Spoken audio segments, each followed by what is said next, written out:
Olá a todos, sejam bem-vindos a mais um mergulho profundo aqui do The Deep Dive. Isso aí. Hoje, a gente vai fazer uma viagem no tempo. Uma viagem. Vamos explorar o início do cristianismo. Interessante. Vamos focar num momento crucial.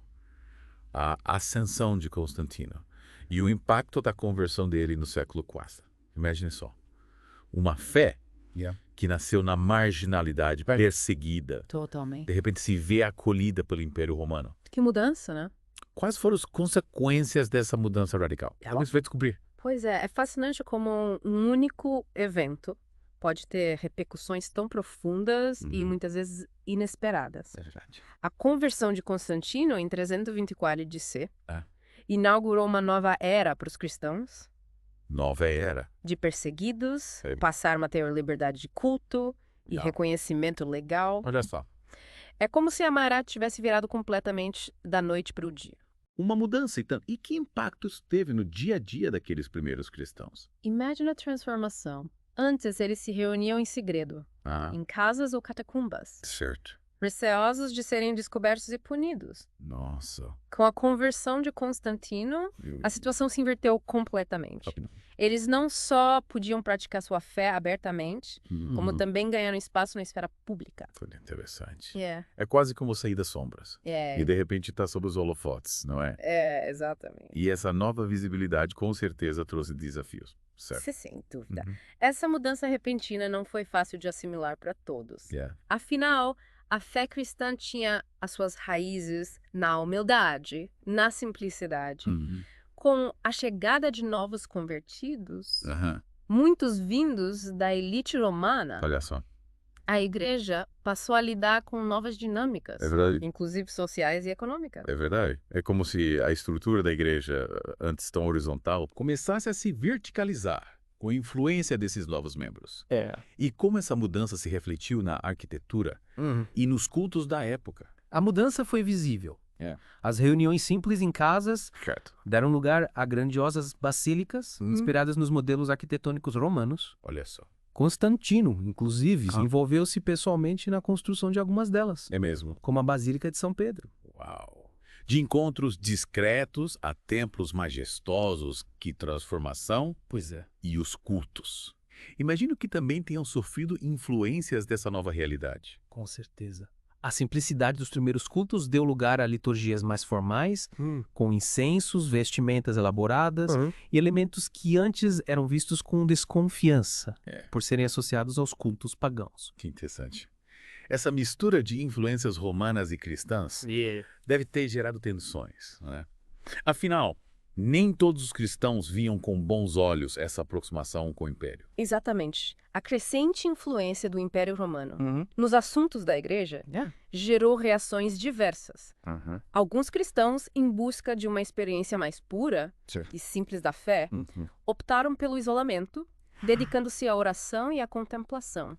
Foi nesse contexto que o monasticismo começou a ganhar força, Olha só. principalmente no Oriente. É fascinante como um evento aparentemente positivo, como a conversão de um imperador, pode ter consequências tão complexas e multifacetadas. É verdade. E essa complexidade se estende às questões teológicas, não é?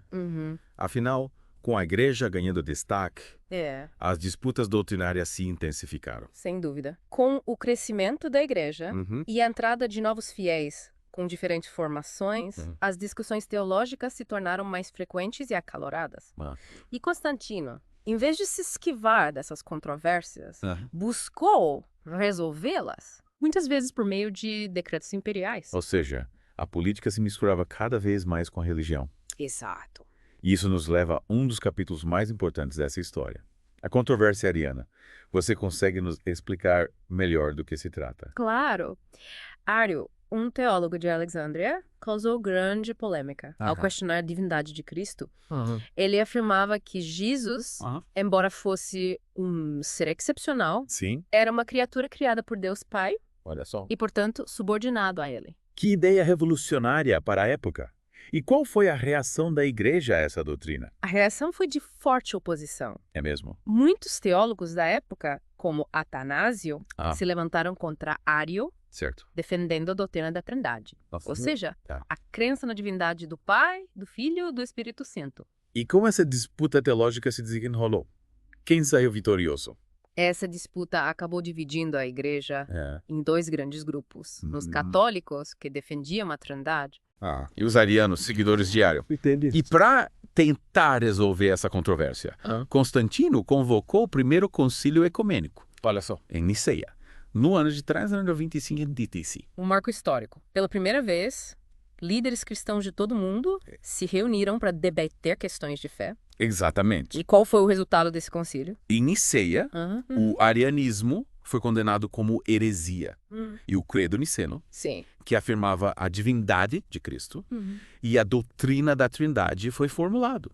Uma vitória para os defensores da Trindade. Mas a história, como sabemos, não termina aí, certo? Exatamente. A influência de Constantino e as complexas relações entre igreja e império continuaram a moldar o cristianismo no século seguinte, com muitas reviravoltas e surpresas. É isso aí. E é justamente sobre esses desdobramentos que a gente vai conversar na próxima parte do nosso mergulho. Fiquem ligados. Combinado. E por falar em surpresas, você sabia que apesar do Concílio de Niceia ter condenado o arianismo, o próprio Constantino tinha simpatia por essa doutrina? Sério. Que ironia. Quer dizer que um imperador que convocou o concílio para resolver a disputa teológica, na verdade, concordava com visão que foi considerada heresia. É incrível como é uma história cheia de paradoxos. Exatamente. E essa simpatia de Constantino pelo arianismo acabou influenciando o cenário religioso da época, mesmo com a doutrina da Trindade tendo sido oficializada. A controvérsia em torno da natureza de Cristo continuou a gerar debates acalorados por décadas. É como se a semente da dúvida tivesse sido plantada, mesmo com a tentativa de sufocar o debate. E que outros impactos a figura de Constantino teve nesse período? Bom, além de influenciar as discussões teológicas, Constantino tomou uma decisão que mudaria os rumos do Império Romano e, consequentemente, da Igreja. A transferência da capital para Bizâncio, que foi rebatizada como Constantinopla. Uma mudança estratégica? Simbólica, sem dúvida. Com certeza. Quais foram as implicações dessa decisão para a Igreja? A mudança da capital para o Oriente fortaleceu a posição da Igreja nessa região. Certo. Onde o arianismo, como já mencionamos, tinha forte influência, já no Ocidente, o Império Romano começava a ruir, enfraquecido por invasões bárbaras e crises internas. Imagina o caos daquela época. Com o Império Romano se fragmentando e a Igreja buscando se firmar em meio à instabilidade. E nesse contexto de crise, qual foi o papel da Igreja? Em meio à decadência do Império Romano do Ocidente, a Igreja se tornou um ponto de referência para a população. Ela oferecia não só conforto espiritual, mas também apoio material e social, preenchendo um vazio deixado pelo poder imperial em declínio. É como se a Igreja tivesse se tornado um porto seguro em meio à tempestade. E nesse período turbulento, surge a figura do Papa como a conhecemos hoje, né? Exatamente. Com o saque de Roma em 410 DC, a autoridade imperial no Ocidente se esvaiu. E nesse vácuo de poder, o bispo de Roma, conhecido como Papa, emergiu como uma figura central, exercendo liderança não apenas religiosa, mas também política. Que interessante. A palavra Papa, que antes era usada como um título genérico para bispos, passou a ser associada exclusivamente ao bispo de Roma, que outros fatores contribuíram para a ascensão do papado. Um dos primeiros papas a exercer esse poder de forma mais explícita foi Leão de Cerdo, no século V. Ele se destacou por sua habilidade em negociar com os invasores bárbaros, protegendo a cidade de Roma e consolidando a igreja como uma força política de grande influência. É mesmo.